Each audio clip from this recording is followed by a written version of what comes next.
Hola queridos oyentes, mi nombre es María José Correa y el día de hoy vamos a hablar sobre la economía, su concepto, su historia y posteriormente vamos a hablar sobre lo importante que es en nuestra sociedad. Así que sin más que decir, empecemos. Para hablar de economía debemos tener claro una ley natural, es la ley de la escasez. Esta surge debido a la poca cantidad de recursos que son considerados fundamentales para la vida del ser humano. Así que es necesario darle prioridad a las necesidades básicas del hombre haciendo uso de los mínimos recursos disponibles. Teniendo en cuenta esta ley podemos dar el concepto de economía. La economía es una ciencia que estudia la forma en que se distribuyen los recursos humanos de tal manera que se satisfagan las necesidades del hombre. Ahora vamos a hablar un poco sobre la historia de la economía. La economía viene desde antiguas civilizaciones, cuando los esclavos eran quienes trabajaban produciendo tejidos y piezas de alfarería, entre otras. La agricultura y el pastoreo estaban dedicados al autoconsumo familiar, y los salarios y las condiciones laborales no eran los más adecuados.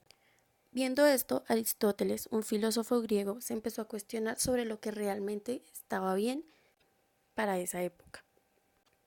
Consideraba que tener esclavos no era lo correcto y que además la usura era la forma más despreciable de ejercer el comercio. Estos cuestionamientos se hicieron famosos y de esta manera se dio inicio a la economía. Mientras Aristóteles hablaba de lo injusto que eran las condiciones laborales, los romanos aportaban el derecho romano, el cual le dio valor a la propiedad privada, que fue una base fundamental del capitalismo.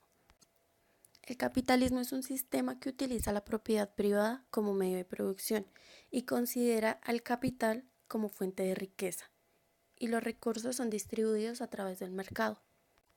Además, en esta misma época nace la cristiandad y con ello el sistema de indulgencias, que consistía en pagar por los pecados y de esta manera quedar libre de culpas. En la Edad Media se destacó alguien, un religioso llamado Santo Tomás de Aquino, ya que él decía lo declaró una obligación religiosa. En 1492 se da el descubrimiento de América y con ello nace el mercantilismo. Los mercantilistas eran encargados de realizar nuevos descubrimientos y conquistar más tierras. De esta manera obtenían más materias primas. Ellos creían que mantener una economía sólida era sinónimo de vender mucho y comprar poco. Así los ingresos serían mayores que los gastos. Además tenían la creencia de que acumular metales preciosos les daba poder para mantenerse estables. La cantidad de metales preciosos que habían en ese momento influyó en la llamada revolución de los precios, que consistía en el aumento desmedido de los precios debido a la cantidad de oro y plata que había. Mientras tanto, la producción era destinada únicamente a la exportación y los salarios de los empleados eran bajos. En el siglo XVIII nace la fisiocracia, una escuela de pensamiento con creencias contrarias al mercantilismo. Este creía que el sistema económico funcionaría mejor si el gobierno no intervenía en él y que la agricultura era la única fuente de economía estable, ya que un producto de fábrica no se podía multiplicar igual que una semilla. Continuamos con el siglo de las luces, en donde se habló de la mano invisible, una teoría de la escuela clásica, la cual creía que esta era la encargada de regular el mercado, en un proceso en donde una persona buscaba un beneficio propio y de esta manera se satisfacían las necesidades de los que estaban a su alrededor, es decir, todos ganaban. Después de esto nace la escuela marxista, en donde se habla de la plusvalía. ¿Qué quiere decir plusvalía? La plusvalía consiste en quedarse con una parte de lo que genera el obrero. Además de esto, el gran empresario buscaba reemplazar la mano de obra humana por las máquinas y de esta manera generaba más pobreza. Posteriormente nace la corriente neoclásica. Los neoclásicos solían asegurar que las personas tomaban decisiones haciendo uso de la razón, con el fin de obtener un beneficio sin importar si eran productores o consumidores. Y esta conducta favorecía al mercado. Aquí surge la oferta y la demanda. La oferta es la cantidad de productos que están para la venta en el mercado y la demanda es la exigencia de productos que existe por parte de una persona.